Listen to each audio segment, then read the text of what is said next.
Hi, welcome to SAP. ഇപ്പോൾ നിങ്ങളൊരു property വാങ്ങാൻ വേണ്ടി പോകുമ്പോൾ, അതായത് നിങ്ങളൊരു ഏജൻറ്റിനെയോ അല്ലെങ്കിൽ ഒരു ബ്രോക്കറെ സമീപിക്കുന്നതിന് മുമ്പിട്ട് നിങ്ങൾ എന്തൊക്കെ കാര്യങ്ങളായിട്ട് മനസ്സിലാക്കേണ്ടതെന്നുള്ളതാണ് ഞാൻ ഈ വീഡിയോയിൽ കൂടി പറയുന്നത്. ഏറ്റവും ആദ്യമേ വേണ്ടത് നിങ്ങൾക്ക് കൃത്യമായൊരു ബഡ്ജറ്റ് പ്ലാനിങ് ഉണ്ടാവണം. മേ ബി നിങ്ങൾ പ്രോപ്പർട്ടി വാങ്ങുന്ന എല്ലാവരും ലിക്വിഡ് ക്യാഷ് ആയിട്ടല്ല വാങ്ങുന്നത്, മേ ബി ലോൺ എടുക്കാം. സോ നിങ്ങൾക്ക് കൃത്യമായിട്ട് പ്ലാൻ ഉണ്ടാവണം. നിങ്ങൾ എത്രയാണ് ആദ്യമേ സ്പെൻഡ് ചെയ്യാൻ ഉദ്ദേശിക്കുന്നത്, എത്രയാണ് നിങ്ങൾക്ക് ലോണിന് എലിജിബിലിറ്റി ഉള്ള എന്ന കാര്യങ്ങൾ ആദ്യം തന്നെ ഒരു ഐഡിയ ഉണ്ടാവണം. അതുപോലെ തന്നെ ഇമ്പോർട്ടൻ്റ് കാര്യമാണ് ലൊക്കേഷൻ. നിങ്ങൾക്കറിയാം, നിങ്ങളൊരു വീട് വാങ്ങിച്ചു കഴിഞ്ഞാൽ മേ ബി മിക്ക ആൾക്കാരും എൻ്റെ ലൈഫ് അല്ലെങ്കിൽ ഒരു 10-25 കൊല്ലത്തോളം ആ വീട്ടിൽ തന്നെ ആയിരിക്കും താമസിക്കുന്നത്. അതുകൊണ്ട് ലൊക്കേഷൻ വളരെ ഇമ്പോർട്ടൻ്റ് ആണ്. അപ്പോൾ നിങ്ങൾ ആദ്യം തന്നെ ചൂസ് ചെയ്യുക എവിടെയാണ്, ഏത് രീതിയിലാണ്. നിങ്ങൾക്ക് കാം ആൻഡ് ക്വയറ്റ് ആണോ, അതോ റെസിഡൻഷ്യലായിട്ട് തിരക്കുള്ള സിറ്റി ലൈഫാണോ, അത് നിങ്ങൾ ഉറപ്പായിട്ടും അതിനൊരു തീരുമാനം ഉണ്ടാക്കുക.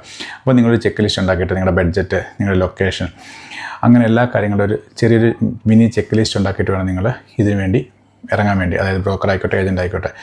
മേ ബി പല ബ്രോക്കർമാരുടെ ഒരു കുഴപ്പം വെച്ചാൽ അവർ പലയിടത്തും പ്രോപ്പർട്ടി ഉണ്ട്, അങ്ങനെ ഉണ്ടെന്ന് നിങ്ങളെ കൊണ്ട് കാണിക്കാൻ ചാൻസ് കൂടുതലാണ്. സോ നിങ്ങൾ മനസ്സിലാക്കണം, നിങ്ങളുടെ ടൈം അവിടെ വേസ്റ്റ് ആവും.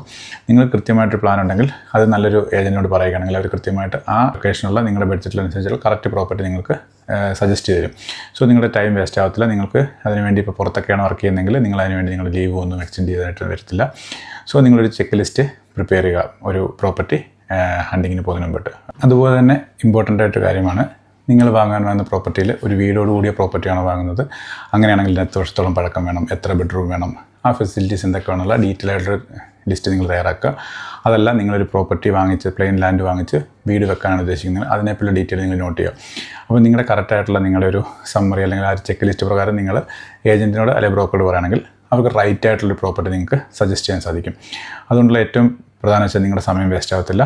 നിങ്ങളിപ്പം ഗൾഫിലോ യൂറോപ്പിലോ എവിടെയാണെങ്കിലും നിങ്ങൾക്ക് അവിടെ ഇരുന്ന് തന്നെ ഈ കാര്യങ്ങൾ നിങ്ങളുടെ ഏജൻറ്റിനോട് പറയുകയാണെങ്കിൽ അവർ ഡീറ്റെയിൽ നിങ്ങൾക്ക് അയച്ചു തരികയും അത് നിങ്ങൾ ഷോർട്ട് ലിസ്റ്റ് ചെയ്തിട്ട് നാട്ടിലേക്ക് ആ സമയം പറഞ്ഞു പോയി നിങ്ങൾക്ക് ഒറ്റ ടൈമിൽ ഈ കാര്യങ്ങൾ കണ്ട് അത് ക്ലോസ് ചെയ്ത് നിങ്ങൾക്ക് ആ ഡീൽ ഉറപ്പിച്ചിട്ട് തിരിച്ച് നിങ്ങളുടെ ജോലിയിലേക്ക് മടങ്ങാനും സാധിക്കും.